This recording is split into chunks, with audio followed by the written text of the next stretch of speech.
بہت سارے احباب غصے کی شکایت کرتے ہیں، غصہ بہت ہے، غصے کی وجہ سے کچھ برداشت نہیں ہوتا۔ ان کے لیے ایک گزارش یہ ہے کہ سب سے پہلے وہ اپنے ذہن کو خیالات سے پاک کریں۔ یاد رکھیے، انسان کی باڈی پر، انسان کے جسم پر سب سے جو برا اثر پڑتا ہے وہ خیالات کا ہے۔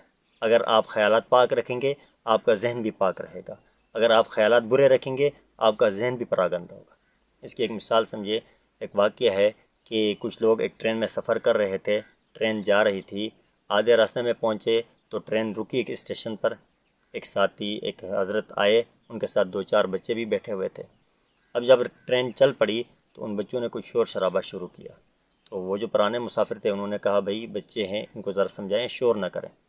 بہرحال اس نے کہا میں سمجھاتا ہوں۔ ٹرین چل پڑی، تھوڑے آگے گئے تو پھر وہ بچوں نے شور کیا۔ انہوں نے کہا، بھائی آپ بچوں کو سمجھائیں، ہم پہلے بھی آپ کو کہہ چکے ہیں۔ اس نے کہا میں سمجھاتا ہوں۔ تھوڑی دیر اور چلے تو صاحب غصے ہو گئے کہ بھئی آپ بچوں کو سمجھاتے ہی نہیں ہیں، اتنا شور کر رہے ہیں۔ تو وہ آپس میں ایک لڑائی کا ماحول بن گیا۔ تو نے کہا، حضرات میری بات سنیں۔ یہ کہہ کر وہ آیا اور ان کے کانوں میں کہا کہ بھئی بات دراصل یہ ہے کہ ان بچوں کی والدہ فوت ہوئی ہے۔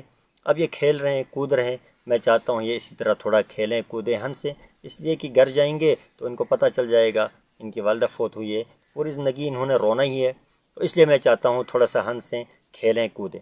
ایک یہ بات اس نے کرنی تھی کہ وہ سارے حضرات یکدم، کوئی کسی بچے کو گود میں لے رہا ہے، چوم رہا ہے، بوسہ دے رہا ہے، کوئی ٹافی پیش کر رہا ہے، کوئی بسکٹ پیش کر رہا ہے، انہی بچوں کے ساتھ ایک اچھا ماحول پیدا ہو گیا۔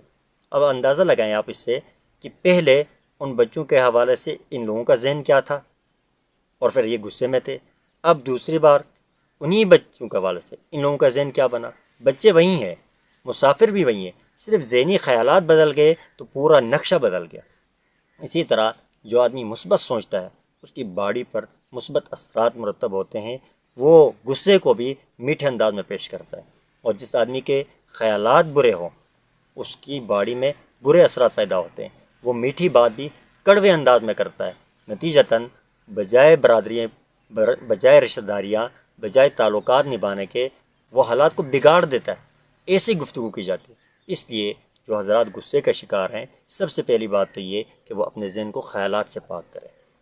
دوسری بات یہ کہ ٹینشن سے پاک کریں۔ چھوٹی چھوٹی باتیں اپنے ذہن میں سوار کر کے، یاد رکھیے گا جو رب آج تک ہمیں زندہ رکھے ہوئے ہیں، آج تک ہماری ضروریات پوری ہو رہی ہیں، وہ رب آئندہ بھی ہماری ضروریات پوری کرے گا۔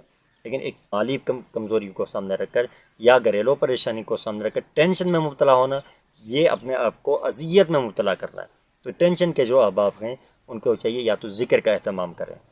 رات کو اکثر ایسا ہوتا ہے کہ ٹینشن والے حضرات سوتے ہیں بستر میں، پریشان ہوتے ہیں، سوچتے رہتے ہیں، نیند نہیں آتی۔ ایسے احباب تلاوت کا اہتمام کریں، مطالعے کا اہتمام کریں، بستر میں جا کے ذکر کا اہتمام کریں، تو اس سے ان کے ذہنی وہ جو دباؤ ہے وہ دباؤ کم ہو جائے گا، تو نتیجتاً ان کا غصے کا دباؤ ختم ہو جائے گا۔ جس آدمی میں ٹینشن کا دباؤ موجود ہو، پریشانی کا دباؤ موجود ہو، برے خیالات کا دباؤ موجود ہو، وہ ہزار ہا دوائیاں استعمال کرے، وظیفے استعمال کرے، کبھی اس کا غصہ ٹھنڈا نہیں ہو سکتا۔ اس لیے اپنے خیالات کو پاک کیجیے، اپنے دل دماغ کو ٹینشن سے پاک کیجیے، انشاءاللہ آپ کی زندگی سکون والی زندگی بن جائے گی۔